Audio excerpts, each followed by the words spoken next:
Curtis, where did this thing called America go off the rails? Where did this thing called America go off the rails? Well, I guess I'd start by looking for some evidence that it was ever on the rails. And I don't really know. I mean, I think that at every stage of its history, America has been a pretty crazy place. I agree that it's been crazy, but I also feel like it's, it went from kind of a backwater, colonies self-governing to becoming sort of the greatest power sort of in the world, eclipsing Great Britain. I mean, so it seems like there was a certain success economically, technologically. Well, it started with an empty continent, which Okay. is, or not an empty continent, but a continent full of indigenous peoples. And it started with, this amazingly self-selected group. I mean, there were, of course, many populations that came to form America, but our culture has really been dominated by New England. And so sort of American history is the history of New England and all that it conquers, really. And when you look at, early New England, man, that is a wild place. And the farther back you go, certainly before the Revolution, 17th century New England, for example, I think the first color revolution in history is arguably 1689 in Boston. Right. And there's just this lost world of insane American history. Nobody, how many people who live in New York know the name Jacob Leisler? So Leisler in 1689, when James is dethroned and the Dominion of New England is taken down, Leisler, who's I guess he's a German, he starts this revolt. He becomes literally the king of New York. Right, this is 1689? 1689. He becomes the king of New York. And when the new authorities, in England sort of come and reestablish their sort of connection, because everything's happening by ship, in New England, it's kind of like, okay, you guys are reforming your Puritan, kind of Iran-style religious dictatorship. Okay, fine. But in New York, Leisler refuses to give up. And so he's going to be the king of New York. Not that he calls himself that. And they eventually, British soldiers have to, catch him and and hang him, basically. And so it's this insane piece of history. And I don't know if there's 100 people in New York who know that history. Probably not 1,000. So yeah, America's always been a great. Is that the moment when America could have got on the right track, Curtis? There is no right opportunity. track. There is no right track, and the sort of the believing in the sense of manifest destiny, or kind of the providence, as they called it in the 17th century. This idea of there being a right track is a very distinctly kind of post-millennial religious, idea in American history. And I think actually for us, the huge step is sort of admitting America is a normal country. But I think these are different ideas, manifest destiny and sure. Well, that divine had that, providence. yes. Manifest destiny has this imperialist kind of right. vibe, It has the idea that there's a logic to America stretching from ocean to ocean, and that can be a strategic logic. It doesn't have to be a historical. Sure, but the teleology. logic of Whig history, essentially, is what I'm referring to more. It's there's this sense of destiny that was very present in the early Puritans and sort of has been maintained even when we've become a normal country. I mean, could Rome, though, have had, obviously in Virgil's Aeneid, there's a sense of destiny driving things. Is that a good sense and this is a bad sense? Well, clearly Americans LARPed that a lot, but I think in Virgil's Aeneid, in a way, the Aeneid is a work of the Augustan period, right? And the Augustan period, you're seeing, in a way, the civilization that our civilization reminds me of most is very much the Roman Empire, because the Roman Empire is it has this huge spiritual void. It's this kind of empty place, but it's sort of descended from these people, the early Romans, with this awesome sense of destiny and this awesome, sort of religious, nationalistic kind of vibe. And so, Virgil's kind of looking backward a little toward that sense of destiny, but he's not looking forward toward the kind of vast, irreligious, sort of hedonistic, materialistic swamp that Rome was going to turn into. And I think that understanding that we don't live in a Puritan republic anymore, we live in this sort of lost materialistic hedonistic world is like really, it's just important to understand about. So I learned this morning that Chris and I both grew up in New England. I grew up outside of Hartford, Connecticut, which was a city or town at that time that was founded by split-offs, by Puritans who got fed up with the oppressiveness of that particular Massachusetts Bay Colony community, and they went down the Connecticut River and founded a new community, and then there was a split off from there down to New Haven, and they founded a new community. And Rhode Island is the same way. And Rhode Island, of course, is the same. And so I think it's quite interesting we begin with thinking about the kind of New England spirit, because I think this is at the core of maybe the question of where America goes off the rails, because notice from the very beginning, you have people who are seeking to shape and form a kind of moral community. You talked about it as a kind of Puritan republic. You read John Winthrop, you read the history, you even read Tocqueville on the Puritan founding of Massachusetts, and he praises it in some ways as a kind of the seedbed of a democracy in which people are engaged in seeking out together the common good. But when there's an obstacle to my particular way in which I see that, which is expressed theologically and religiously, we're going to go somewhere else. We're going to wander elsewhere and found a new community. So if we just fast forward this impulse, how do we get from that to a nation that can no longer recognize there are borders that matter? We are a people that can be defined by something more than just the restless spirit to move elsewhere. We are going to become interplanetary, or are we going to cease to exist as anything meaningful? And I think already in the seedbed of that kind of need or desire to escape, which of course was an impetus of those who came over the ocean, this set into motion a kind of a deep internal conflict within the nation, which is, can we be at home in this place, and can we make a common home in this place? And a lot of our political debates today have a lot to do with that. Yeah, well, eventually you run out of room. And then you have to have then the old world that you meant to escape with its with its class distinctions and its hierarchies and its Procrustean traditions, begins to just reemerge in an organic way, and we grow it. We become an old world country, and we lose just the sense of early New England being like a cult is really strong. They really had this sort of cult level of energy. And it's sort of interesting that so much of the 18th century is, of course, much more moderate than the 17th century in a lot of respects. And so you're seeing, things like deism, in the founding that you would never see in the 17th century. You see, sort of all these kind of Enlightenment echoes, but at the same time, people are still LARPing, these Republican institutions like the Senate. If you speak on the Senate floor, you're speaking between two fasces, right? And this sort of reflects, I think, a kind of kinship that the sort of founders saw with early Rome, because they were thinking much more of the Rome of Cincinnatus or Regulus, of these were deep, people really believed in the Roman religion, 200 BC, 300 BC, whatever, the augurs were taken seriously. And there's a book that I recommend, to everyone, which is The Ancient City by Fustel de Coulanges, which is kind of he was a French Victorian classicist, and, sort of studying very early Greece, very early Rome. And this is a time when civic energy is intense. It's Israel in 1948 levels. It's we are together, we are us. The sense of usness is extremely powerful. You fast forward to today, and the word community is almost always a euphemism.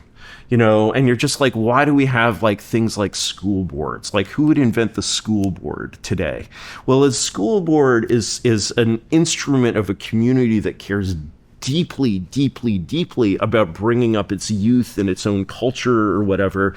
It's not even just, your neighbors. It's you're, and I don't think, the thing is that... It is your means of transmission. It's about transmitting your culture from this generation to the next. That's a community, and that's what the school board exists to do. But I think you're saying that today, when we say a community, we mean basically an interest group or it's a euphemism. Or when we say yeah. the community, in the context of the city, we all know what we're talking about, right? And like But if I may, I wouldn't go so far as to say the initial impulse that led to the settlement of America to form communities, I would not go so far as to say that's gone and that the word community is merely a euphemism for something that doesn't exist anymore. And in fact, I would submit that we saw evidence that school boards actually reflected the will of the people, and particularly the parents in those communities during COVID. Where was the resistance to the lockdowns, the shutting kids out of schools, shutting kids into their basements? Remember, it was the school boards that then it turned out that the oppressive state entities were going to, call them terrorists, designate them as terrorists, and prevent the community from giving us some feedback. So I would push back against the idea that this is merely a kind of euphemism for something that's evanescent or unreal. I think America is a complicated story, and community still exists, but it's always been in tension with this kind of desire to flee, especially when the community may put impositions or obstacles in way of the fulfillment of individuals. And that, Roger Williams is one of the original versions of that. Yeah, I mean, there's two kinds of communities. There's one that is an interest group or an ideological movement. The trans community is not really a community in the traditional sense of the word. And so maybe we need different language for it, or we need to break that euphemism, the trans interest group, to distinguish it from real communities, which I actually would argue are still functioning and functional, and there are structural impediments to them being successful and to exerting authority, even at the local level. But look, I live in a small town of about 10,000 people, and it is a highly functioning, high trust, tightly knit community with kind of sub-community institutions. There are the Catholics, there are the Mormons, there are the evangelicals, there's the public school people, the pickleball people, the country club people. And you could say, well, that is kind of a Norman Rockwell illusion. It's been captured by ideology. And to an extent, that's true. The school board is the perfect question. The school board turned during COVID in my town, and kind of friends of mine who are public school teachers say, we have a big problem. 25% of my girls in seventh grade are now furries or transgender or non-binary. And so there's a tension between the ideological pseudo-community and the organic real community. And I think the problem for intellectuals is that often intellectuals are precisely the thing they criticize. They're constantly moving. They're living in places that are organized not as communities, but as interest groups or ideological groups. All of their friends are in these institutions that don't reflect any real, local, tangible, human scale institutions. And so they imagine that those things are gone. I think those things are wounded, damaged, certainly have declined over the last 50 years. Intentionally damaged. The Robert Putnam thing, the Charles Murray thing, any of that is I think, sociologically correct. But they're not dead. And I think that the project of the right should be simultaneously how to capture, destroy, subvert, or rule these national institutions while providing kind of a trench network for local institutions to regain their function, regain their purpose. And as we would say, they have to be essentially delegated the function and purpose for them to inhabit it. I think people are apathetic, people are scared, people are fragmented, distracted. But I think it's still functional. There's still pockets or places that you can escape to that are real, and we shouldn't discount or ignore them. Yeah, can I put on the table that I think that one of the areas of dispute between what's now increasingly called the new right and the old right is on the question not whether or not we, respectively old and new, desire to have strong communities, strong civil society, strong institutions like like parents who are really engaged in, whether in public schools or in private schools, engaged in the life of their children and their communities. The question is whether the damage that has been done by the administrative state, by the kind of intellectual class and their kind of, deracinated preference for a deracinated existence, for this kind of rootlessness, whether the damage is so extensive that simply lifting the oppression will lead to the kind of automatic, grassroots repair of these institutions, or whether these institutions now need the assistance of the political order itself. And speaking as someone who I suppose is in the new right, I'm in the latter camp. I don't have the answers for what exactly that would look like, but I think these institutions are so deeply damaged and our habits have been so deeply broken that there needs to be what we need to think, and this is the task of the new right. How do we begin to repair the steady habits of the New Englanders and the kind of institutional dimension of life that I do not think is simply going to arise from spontaneous order? Mm-hmm. I think it's more likely to arise from spontaneous order than, with all due respect, conservative think tanks. I mean, the idea, it's kind of taking the failure of the Great Society and promising a new sociology or social science that could do it better. So are you opposed to family policy, for example, that is seeking to use government resources, redistributing tax in order to support families, as opposed to being indifferent or neutral toward family formation? I'm not opposed to it. And I think that if you're saying, how do you shift welfare programs from one model to a different model, hoping to have follow-on incentives that are healthy or regenerative, sure, let's do it. I totally support that. But I also am mindful that it has not, and likely will not, deliver the kind of results that some of those designers of the policy have promised. I'm surprised to hear somebody who's so deeply involved in the educational reform at the state of Florida, state institutions, making that claim.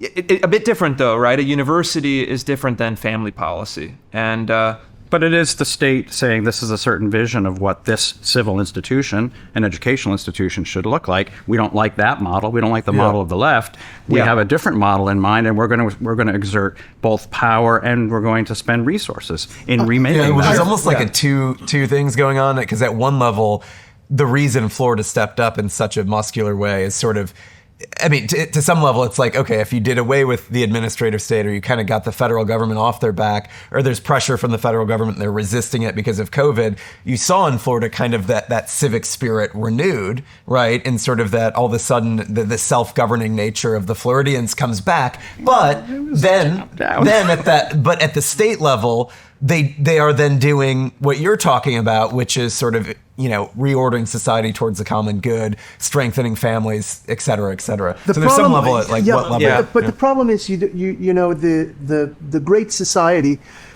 was a much more used a lot of hard power and really got people out of the habit of self-government and of really knowing their own mind. I mean, anyone. For the last 50 or 60 years, people have been trained to self-censor and that sort of thing. And so we don't have the personality type that can build these or out of which these institutions can grow. They take time, but they're going to need a new personality type. The people who are 20 now may be able to build them. And if so, they'll be ready and they'll be adequate to the society of today's college students' grandchildren. But it takes an awful long time. And the core of it, the core of all of these things is freedom of association.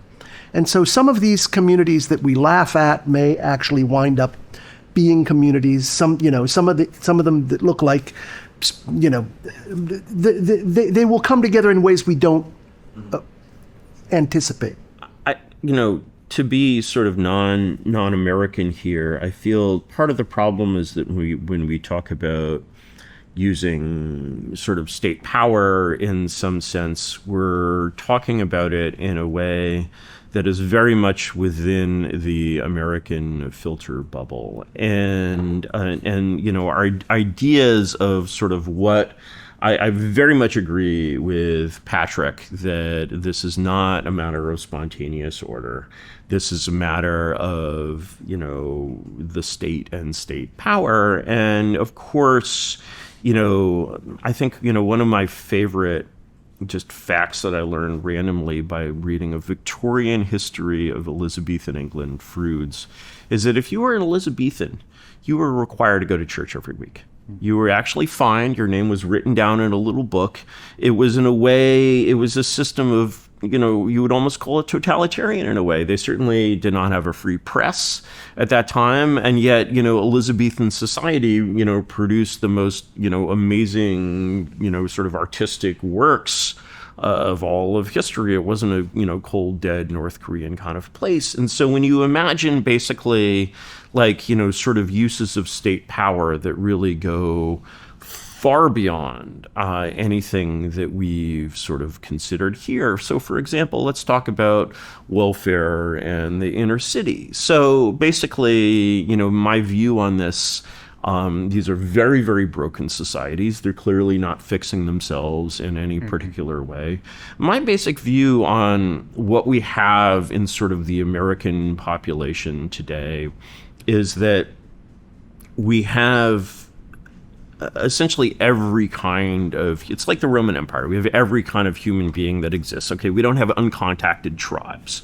There are no, and that's a very interesting kind of human being. We don't have that, but we have pretty much everything else. We are not one community in any way, shape, or form, even leaving out our international empire.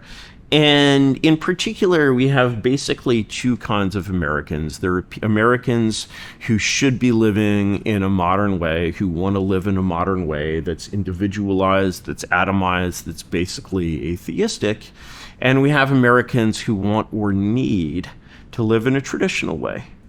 And so if you basically say, all right, there's two kinds of Americans, maybe you just get a chance to sort yourself. Maybe you say, all right, we're in a new world here. What kind of American are you? Remember the guy with the pink glasses? What kind of American are you? Are you a modern American who basically wants to live a libertarian existence and, live in this atomized modern way? Or do you want to be part of a community? Or are you someone who actually cannot take care of yourself in a civilized society? Because if you're not someone who cannot take care of yourself in a civilized society, you need to be part of a community. And what that means in practice in my world, which is obviously very distant from the world of the Trump administration, is you wake up, one morning, you're a gangbanger in Baltimore or whatever, and your life is about to change because your life is, you are not an aristocrat. You are not you have to be part of a society. And being part of a society means that you are going to get your welfare check, or however you support yourself, from your minister. And you are part of that community, and you don't pay taxes. Your relationship with the state is intermediated through your church. And basically, your minister can drug test you. He can assign you work. He can tell you, he can put an air tag on you. He can tell you where to go, where not to go. And let me tell you, for every gangbanger in Baltimore, if you were to ask, these are not people who go to church. But the thing is, if you actually look at their social connections, they are part of a society. And if they were to be assigned to a reverend, you would know which reverend that was. It sounds to me like there's a problem in a country. I understand you're talking in a non-American way. Yes. Intentionally. The problem obviously comes with the interaction of the 14th Amendment and the First Amendment, right? We can't establish a religion, and the rules have to be the same for everyone. Whereas I think you're looking at something where you'd have you have a two-part country. You're distinguishing between modern and traditional people. I think that in order to get to something like that country, you have to go back behind the 14th Amendment. In fact, I think you have to repeal the 14th Amendment, because the only institutions that we have for accommodating that level of diversity, where actually you can say, you know what, it's going to be Methodist ministers who are dealing with this in the state of Maryland and dealing with our gangbangers, and the only institutions we have with the requisite power and specificity are the states. and that so you'd wind up with an actual and actually removing the 14th Amendment would not just give you the status quo anti-14th Amendment, because we have so much more mobility today and we have so much more capacity to sort, that it would kind of wind up like this problem that we already have. That was this was his name, Bill Bishop, who wrote that book about the the big sort. Yes, where California turns into one sort of place, and Alabama turns into or Texas, to take a better example, turns into a very different place, and that would be sort of setting the seeds, I guess, for I don't know. Well, I don't know what it would be setting the seeds for. The very condition of this division, though, makes it pretty much impossible to imagine the requisite supermajority to repeal an amendment. There are very few issues that would pass muster in terms of an amendment to the Constitution. But there's another path which seems to be much easier. Think of all of the effort of the Federalist Society of the last 50 years to, through the education of young people, through the law schools, through the appointment of judges, to repeal Roe. And it had, the efficacious effect eventually of getting to that point. Now imagine if even a modicum of that energy had been directed at revisiting the question of incorporation. It's not the 14th Amendment per se that has led to this particular outcome. It's the interpretation of the 14th Amendment that begins in the middle part of the 20th century that says the 14th Amendment requires absolute standardization, for example, about religion. Religion, of course, in the original Constitution was established, and the First Amendment was written to allow for the establishment of religion in the states. Now they never had established churches until the 1830s? So yeah, it went away of its own accord. But it was not forbidden by the original Constitution. It was an interpretation of the 14th Amendment. It's not stated in the 14th Amendment. It was an interpretation of the 14th Amendment. And so maybe one avenue would be a conservative, or let's just say a way in which we could live together. A house divided could potentially stand in terms of the kinds of lives people want to lead and the kind of sorting that's taking place.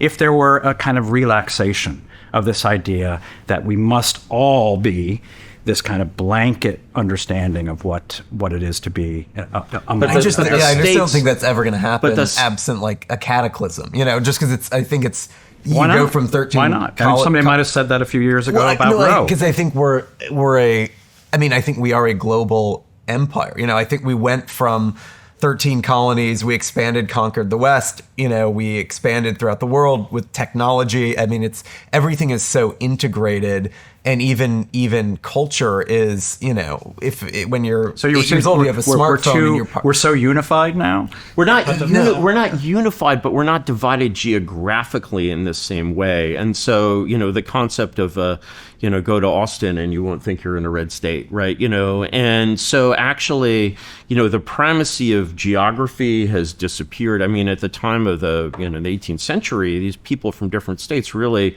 not only did they think of themselves as being from different countries, states like Massachusetts and Virginia were more different from each other than arguably any two countries on earth today, and that's sort of why, this can you explain because why the culture of the Cavaliers and the culture of the Puritans was very, very different, whereas every country on earth today, excepting maybe like Japan, China, some Asian countries, is basically, it sort of all comes from the same Western aristocratic, idea with some vague local, flavor. But if you basically, you're like, oh, the states are the laboratories of democracy. I'm like, really? Is that why we have 50 different DMVs in this country? Is there like an Arkansas way of driving? Don't answer that. Is there, no, actually, if that was to be wound up tomorrow and just like disappear tomorrow, nobody's going to miss it. Nobody cares. Nobody has state patriotism. They care more about the Pac-10, and like college football is really like a much more intense level of like community spirit and patriotism. I'm finding you're contradicting yourself. That's not true. I mean, I think post-COVID, you probably had a better argument in 2019, but after 2020, I don't think that's true at all. I mean, Americans took enormous effort to sort themselves by states, and the states, for the first time in certainly my life, had actually some significant points of division. think of all the people, now they're moving back, so we're maybe reverting back, but think of the people who left California for Florida, or for Florida for Texas, or all these other sorting. And I think that's what Governor DeSantis's big accomplishment was. He was the first governor to distinguish himself in any way and to realize, oh, wow, states actually do have power. We can have power against the federal government. We can have power relative to other states. We can move things in a different direction.